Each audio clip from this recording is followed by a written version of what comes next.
দেখো, ডিপ্লোমা ইঞ্জিনিয়ারিংয়ের ফার্স্ট সেমিস্টারে কেমিস্ট্রির যে যে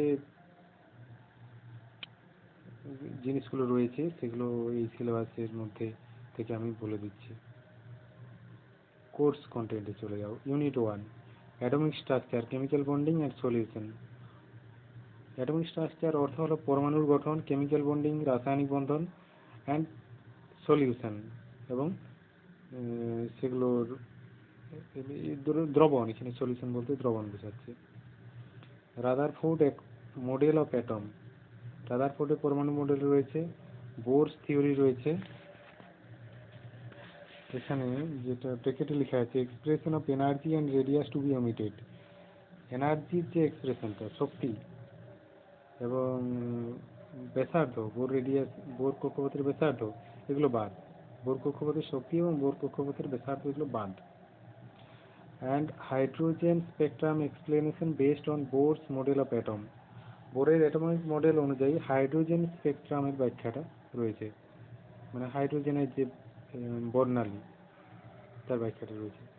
হাইসেনবার্গ আনসার্টেনিটি প্রিন্সিপাল রয়েছে, হাইসেনবার্গের যেটা অনিশ্চয়তা নীতি বলা হয়। কোয়ান্টাম নাম্বার, কোয়ান্টাম নাম্বারকে কোয়ান্টাম নাম্বারই বলতে হবে। অরবিটাল কনসেপ্ট, কক্ষকের ধারণা। Shape of s p d orbital, s p এবং ডি অরবিটালের শেপ, আকৃতি কীরকম। পাউলিস এক্সক্লুশন প্রিন্সিপাল, পাউলির অপবর্তন নীতি। Hund's rule of maximum multiplicity, হুন্ডের ম্যাক্সিমাম মাল্টিপ্লিসিটি মানে সর্বোচ্চ গুণনের যে সূত্র, রুল, সেটা রয়েছে। অব্বাও রুল, অব্বাও নীতি। ইলেকট্রনিক কনফিগারেশন, কোন একটা পরমাণু ইলেকট্রন কনফিগারেশন কিভাবে হয় সেটা। টাইপ অফ কেমিক্যাল বন্ডিং, এবার কেমিক্যাল বন্ডিংয়ে চলে যাও। কেমিক্যাল বন্ডিংয়ে যে যে কেমিক্যাল বন্ডিংগুলো রয়েছে সেগুলো হলো, সবগুলোই আছে। আয়নিক মানে আয়নীয় বন্ধন, কোভ্যালেন্ট সমযোজী বন্ধন, মেটালিক ধাতব বন্ধন, অ্যান্ড হাইড্রোজেন বন্ড এবং হাইড্রোজেন বন্ধন, এগুলো জানতে হবে। এক্সাম্পল অফ ইচ টাইপ, প্রত্যেকটা বন্ধনের উদাহরণ। এরপর রয়েছে হাইব্রিডাইজেশন, sp3 sp2 sp, এগুলো এক একটা হাইব্রিডাইজেশনের নাম। sp3 hybridization, sp2 sp hybridization. এবার উদাহরণ রয়েছে BCl2, এগুলোতে কোনটাতে কি ধরনের হাইব্রিডাইজেশন রয়েছে জানতে হবে, বুঝতে হবে। Barium chloride BCl2, boron fluoride BF3, methane CH4, ammonia NH3, H2O জল। স্ট্রাকচার অফ ডায়মন্ড, ডায়মন্ডের গঠন। গ্রাফাইটেরও গঠন। এরপর রয়েছে সলিউশন, আইডিয়া অফ সলিউট, তারপর idea of solute, solvent and solution. Solute মানে দ্রাবক এবং দ্রবণের ধারণা। দ্রাবক কোনটাকে বলে, দ্রবণ কাকে বলে, এই ধারণাগুলো প্রয়োজন। Methods to express the concentration of solution,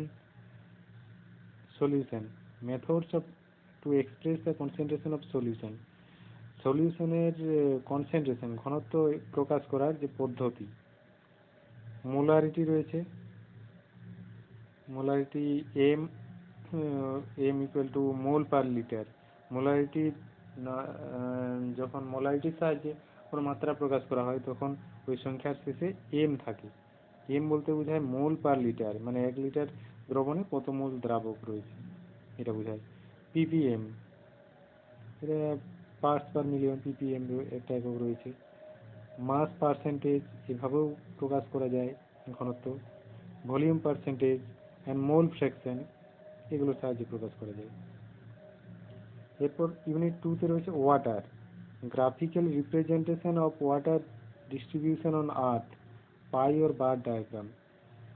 পৃথিবীতে ওয়াটার কিভাবে ডিস্ট্রিবিউট রয়েছে এটা গ্রাফিক্যালি রিপ্রেজেন্ট করতে হবে পাই অথবা বার ডায়াগ্রামের সাহায্যে। মানে স্বাদু জল, তারপরে মানে মিষ্টি জল, যেটা মিষ্টি জল, নোনতা জল, আরও এইভাবে যে শ্রেণী বিভাগগুলো করা আছে, ভৌম জল,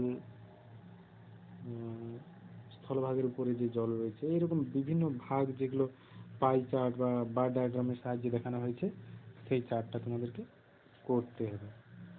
classification of soft and hard water based on soft test. Soft এবং হার্ড ওয়াটার, মৃদু জল এবং ক্ষর জলের শ্রেণী ক্লাসিফিকেশনটা করতে হবে, শ্রেণী বিভাজন কিসের দ্বারা? Based on soft test, soft টেস্টের দ্বারা, সাবানের পরীক্ষার দ্বারা। সল্টস কজিং ওয়াটার হার্ডনেস, লবণ যেগুলো জলের ক্ষরতা সৃষ্টি করে, সেগুলো জানতে হবে। ইউনিট অফ হার্ডনেস, ক্ষরতার একক কি? And simple numerical on water hardness, এবং জলের ক্ষরতার উপরে সহজ সরল গাণিতিক সমস্যা কিছু রয়েছে। Cause of poor lathering of soap in hard water, ক্ষর জলে সাবানের কম ফেনা হওয়ার কারণ। Problems caused by use of hard water in বয়লারে, মানে যেটা জল ফুটিয়ে বাষ্পে পরিণত করা হয় কারখানাতে, সেই বয়লারে হার্ড ওয়াটার ব্যবহারের সমস্যাটা কি? কি সমস্যা হবে? Scale and sludge, foaming and priming, corrosion etcetera, এইগুলো একটা সমস্যা, এই সমস্যাগুলো হতে পারে, এগুলো সম্পর্কে জানতে হবে কোনটা কি সমস্যা। এখানে যেমন রয়েছে কোরোশন বলতে ক্ষয় বুঝাচ্ছে, আবার লেয়ার সৃষ্টি হতে পারে, এই ধরনের সমস্যাগুলোর নাম আলাদা আলাদা রয়েছে। And quantitative measurement of water hardness বা ইডিটিএ মেথড, ইডিটিএ পদ্ধতির দ্বারা জলের হার্ডনেস পরিমাপের একদম পরিমাণগত পরিমাপ কিভাবে করা হয়। Total dissolved solids, TDS, alkalinity estimation. Total dissolved solids, কি পরিমাণ টোটাল দ্রবীভূত কঠিন পদার্থ রয়েছে, অ্যালকালাইনিটি এস্টিমেশন, ক্ষারকীয়তার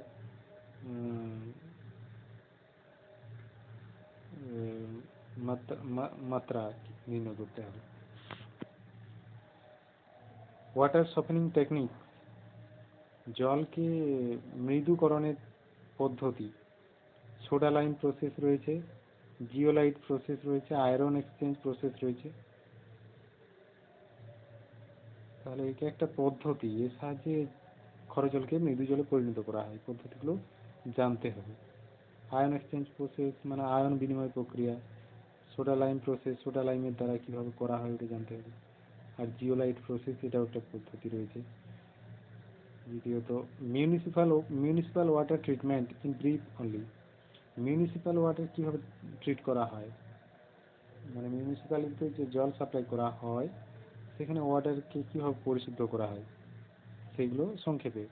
সেডিমেন্টেশন, মানে কোনো কিছুকে থিতিয়ে আলাদা করা, সেটা সেডিমেন্টেশন। কোয়াগুলেশন, এটা আরেকটা স্টেপ।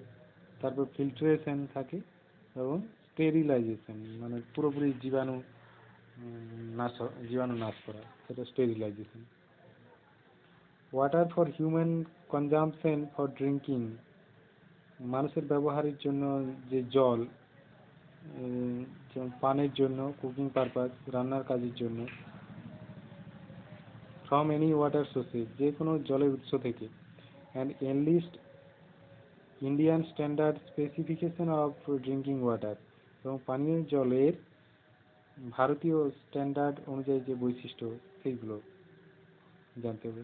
মানে ভারতীয় স্ট্যান্ডার্ড অনুযায়ী পানীয় জলে কি কি উপাদান কত মাত্রায় থাকা উচিত, এগুলো। Collect data and understand standard, এই ডাটাগুলো কালেক্ট করতে হবে এবং স্ট্যান্ডার্ডগুলো বুঝতে হবে কোনটা কি স্ট্যান্ডার্ড। এবার unit 3, engineering material. Natural occurrence of metal, প্রাকৃতিক যে মেটালের যে প্রকৃতিতে যে মেটালগুলো উপস্থিত যে রূপে থাকে, সেইগুলো। প্রকৃতিতে ধাতু যে অবস্থায় থাকে। মিনারেল, মিনারেলস মানে আকরিক, মিনারেলস মানে খনিজ, ওরস অফ আয়রন, আয়রনের আকরিক, অ্যালুমিনিয়াম অ্যান্ড কপার। তাহলে খনিজ জানতে হবে এবং আয়রন, অ্যালুমিনিয়াম, কপার এগুলোর আকরিক জানতে হবে। গঙ্গ, ম্যাট্রিক্স মানে এগুলো হলো এই ধাতু পরিশুদ্ধকরণের সময় যে বিশেষ করে তড়িৎ বিশ্লেষণ প্রক্রিয়ায় যখন পরিশুদ্ধ করা হয় তখন ওই ক্যাটায়নগুলো তো ক্যাথোডে যায় এবং এই যেগুলো ভারী ধাতু সেগুলো তলায় থিতিয়ে পড়ে, সেগুলোকে গঙ্গ বলা হয়। ফ্লাক্স, স্ল্যাগ, মেটালার্জি এগুলো জানতে হবে। এবার মেটালার্জিতে রয়েছে brief account of general principal of metallurgy.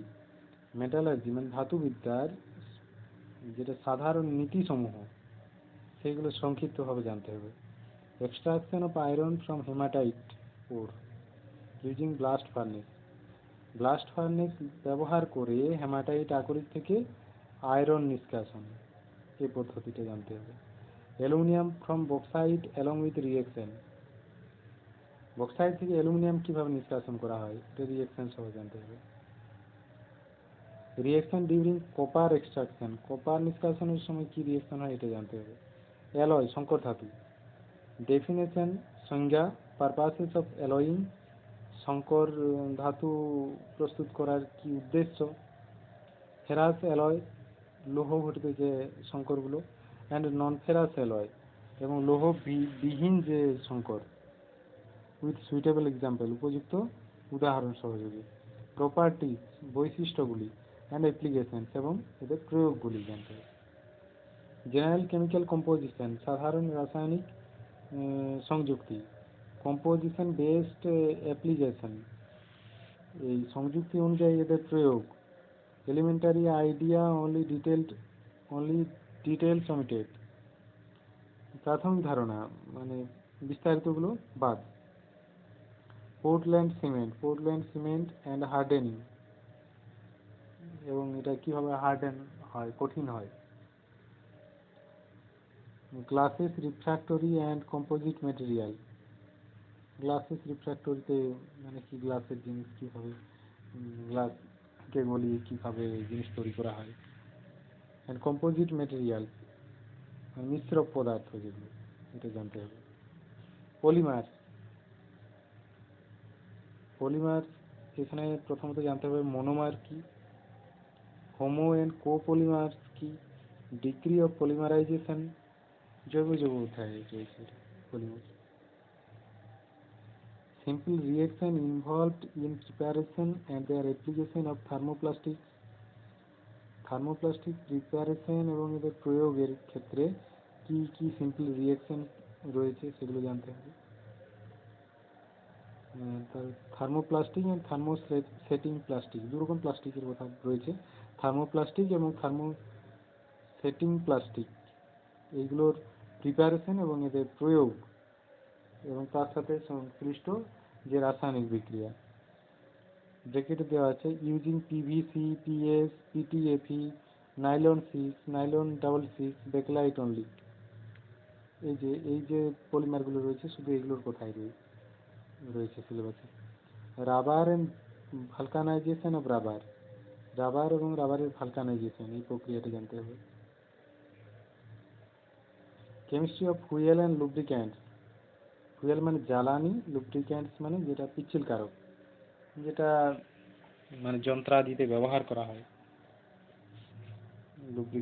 Lubricant ব্যবহার করা হয়, ফুয়েল এটা জ্বালানির প্রয়োজনে, লুব্রিক্যান্ট এটা পিচ্ছিলকারক, যন্ত্রপাতিগুলোকে পরস্পরের সঙ্গে ঘর্ষণের ফলে ক্ষয় হওয়াটাকে রোধ করবে এবং সহজে কম শক্তি অপচয় হবে যদি পিচ্ছিল হয়। Definition of fuel and combustion of fuel, জ্বালানির সংজ্ঞা এবং জ্বালানির দহন। ক্লাসিফিকেশন অফ ফুয়েল, জ্বালানির শ্রেণীবিভাগ। Calorific value, HCV and LCV. Calorific values মানে তাপন মূল্য, তো এটা দুরকম দেখানো আছে, এইচসিভি কি এবং এলসিভি কি। Calculation of HCV and LCV using Dulong's formula, ডুলংয়ের ফর্মুলা ব্যবহার করে এইচসিভি এবং এলসিভি এর calculation. Proximate analysis and ultimate analysis of cold solid fuel. Coal এটা তো একটা সলিড ফুয়েল, মানে কঠিন জ্বালানি। কোল্ড সলিড ফুয়েলের প্রক্সিমেট অ্যানালিসিস এবং আলটিমেট অ্যানালিসিস এই দুটো জানতে হবে। Petrol and diesel fuel rating, petrol ডিজেলের ক্ষেত্রে fuel rating, octane and cetane number, octane number কি আর সেটেন নাম্বার কি। কেমিক্যাল কম্পোজিশন রাসায়নিক সংযুক্তি, ক্যালোরিফিক ভ্যালুজ তাপন মূল্য, and application of LPG, CNG, water gas, coal gas, producer gas and biogas. তাহলে LPG, CNG, water gas, coal gas, producer gas এবং biogas এগুলোর ক্যালোরিফিক ভ্যালু তাপন মূল্য কত কত জানতে হবে। অ্যান্ড অ্যাপ্লিকেশন এবং প্রয়োগ, কোথায় কোথায় এগুলো প্রয়োগ করা হয়, কোন গ্যাসটা কোথায় প্রয়োগ করা হয়, ব্যবহার করা হয়, এটা জানতে হবে। এবার লুব্রিকেশন পিচ্ছিল কারক, এখানে রয়েছে function and characteristic property of good lubricant. ভালো লুব্রিক্যান্টের, ভালো পিচ্ছিল কারকের কাজ কি এবং বৈশিষ্ট্য কি জানতে হবে। ক্লাসিফিকেশন উইথ এক্সাম্পল, উদাহরণ সহযোগে শ্রেণী বিভাজন, শ্রেণী বিভক্তকরণ জানতে হবে। লুব্রিকেশন মেকানিজম, লুব্রিকেশনের যে পদ্ধতি। Hydrodynamic and boundary lubrication, hydrodynamic এবং বাউন্ডারি লুব্রিকেশন কি। ফিজিক্যাল প্রপার্টিজ ভৌত বৈশিষ্ট্য, ভিসকোসিটি অ্যান্ড ভিসকোসিটি ইন্ডেক্স, লুব্রিক্যান্টের ক্ষেত্রে তার ভিসকোসিটি মানে সান্দ্রতা, ভিসকোসিটি ইন্ডেক্স সান্দ্রতাঙ্ক এগুলো অবশ্যই জানা প্রয়োজন। অয়েলিনেস মানে কতটা তেল তেল ভাব, তৈলাক্ত ভাব। ফ্ল্যাশ অ্যান্ড ফায়ার পয়েন্ট এগুলো জানতে হবে।